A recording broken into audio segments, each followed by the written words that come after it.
Welcome back for another video. For the next video in the pre-season series, I went through 25 YouTubers' latest FPL teams.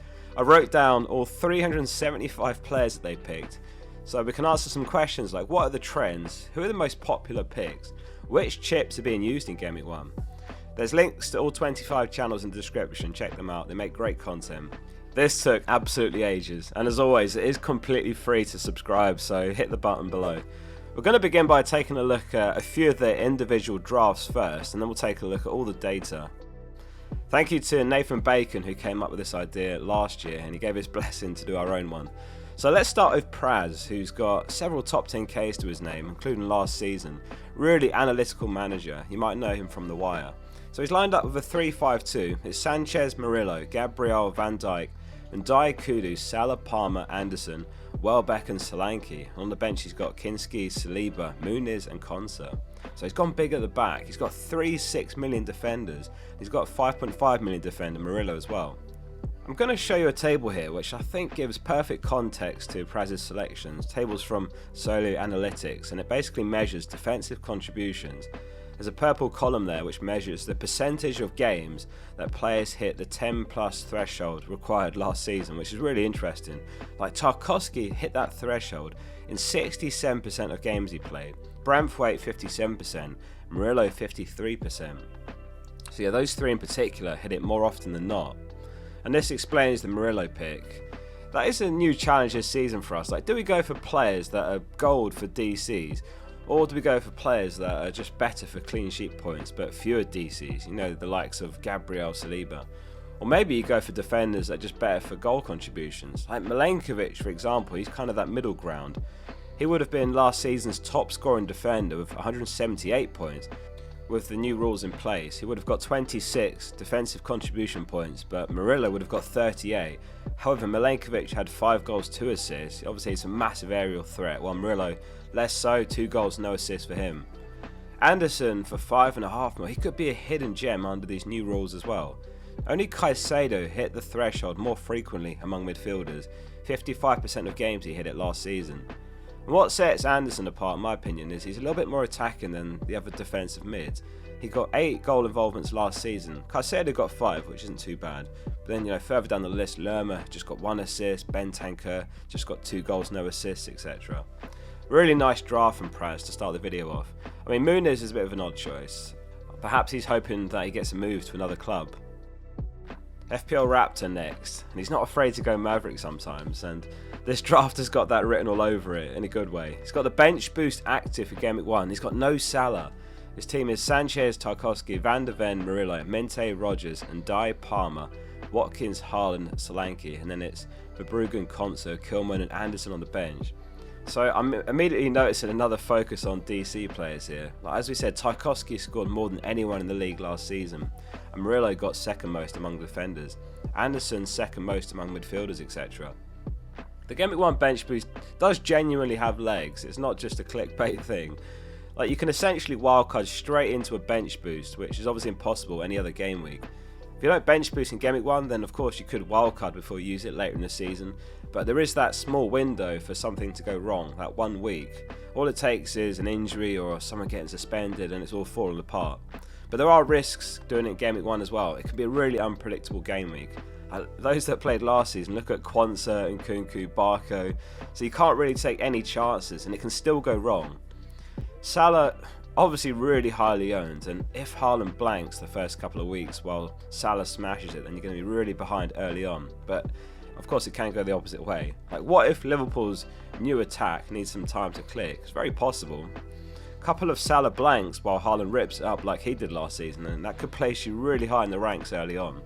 And likewise, if the bench boost comes off, you're laughing.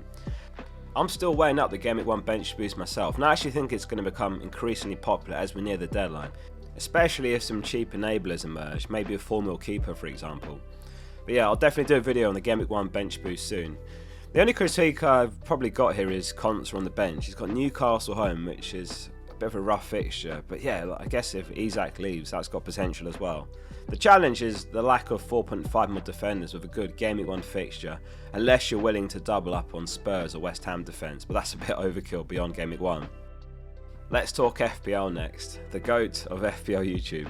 So the only 4-3-3 lineup as well, of all 25 teams interestingly. He's gone Sanchez, Murillo, Udogie, Van Dijk, Tarkowski, Rogers, Salah, Palmer, Strand Larsen, Låbakk and Solanke. And then on his bench it's Kinski, Semenyo, Lacroix and Christie. So a heavy focus on defensive contributions again, like Tarkowski, Murillo, Van Dijk, Lacroix, Christie. They all fared well for DCs last season. Christie's only 5 mil as well, and he hit the threshold in 48% of games last season. So I think one way that you could reframe DCs in your head is, if a player is hitting it 50% of the time, then that's every other game on average. So, on average, 1 extra point per game week, very roughly. So if they were to play all 38 game weeks, then that's an extra 38 points. I think if you've struggled to wrap your head around the DCs, that's quite a good way of reframing it. Last season, over 2,600 additional points would have been awarded, so yeah, we're going to be scoring more points this season, and it does explain the trend in all the YouTuber teams here to include lots of DC picks.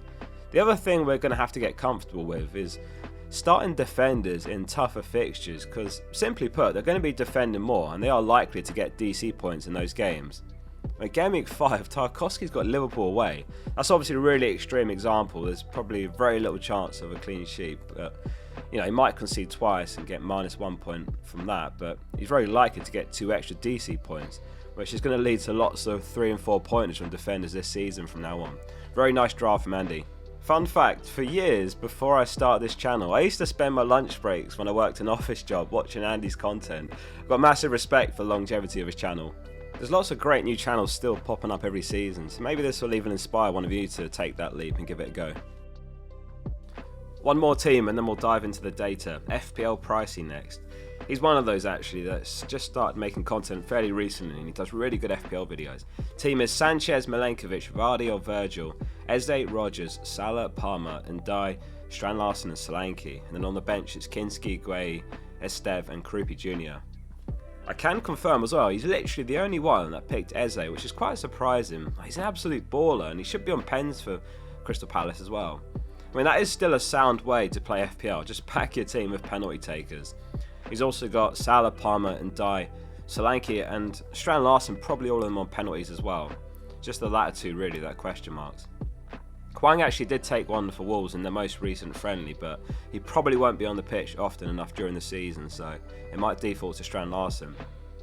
So yeah, Vardy, I had him in my first draft I made, but I've since removed him.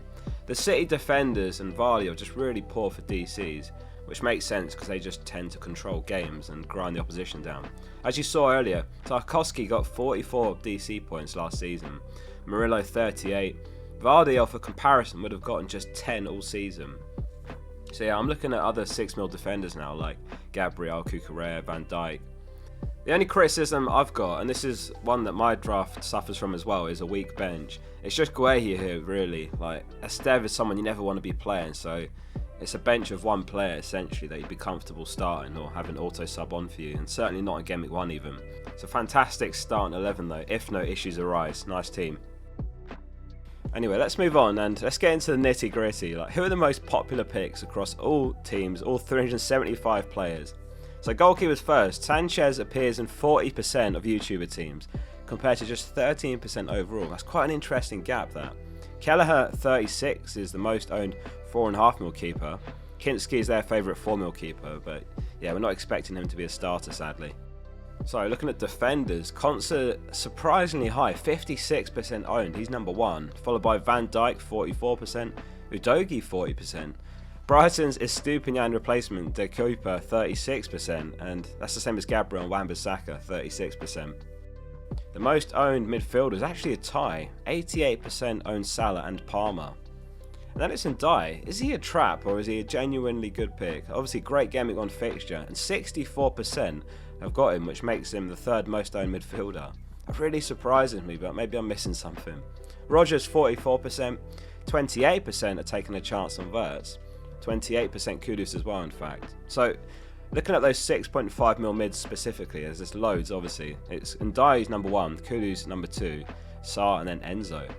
Forwards next then. Solanke is the template forward, 84%, almost as high as Palmer and Salah. He missed Tottenham's most recent friendly with a minor injury. He should be fine for the next friendly, you'd imagine, but it's just one to keep an eye on. Watkins 36%, João Pedro 32%, Låbakk 28%, and Wood 24%. Strand Larsen and Evan Nilsson tied on 16%. Krupi Jr. is the most popular 4.5 mil forward. Let's do a little bit more analysis on formations and then captaincy. So yeah, the prevailing formations are 3 at the back by a mile. 44% are on 3-4-3, 36% 3-5-2, 16% 4-4-2, and then it's 1-4-3-3, which is Andy's. And in terms of captaincy, Salah leads by a mile, 88% for him, Haaland 8%, Palmer 4%. And I've added lastly a little widget here called Other Notes with some miscellaneous observations of mine. So these are the most popular defenders by each price point. 6 million is Van Dijk, 5.5 mil is Murillo, 5 mil is Aina, 4.5 mil Konsa, and the favourite 4 mil defender is Estev, 28% have got him. 16% of YouTubers have got their bench boost chip active. And lastly, every single Salah owner also owns Palmer. If you appreciate the time that went into this analysis, do hit like and subscribe. It's completely free, you can always change your mind. There's loads more FPL content like this to come before the first deadline. And if you'd like me to do one more of these before the Game Week 1 deadline, leave a comment below to let me know. See you soon for the next one.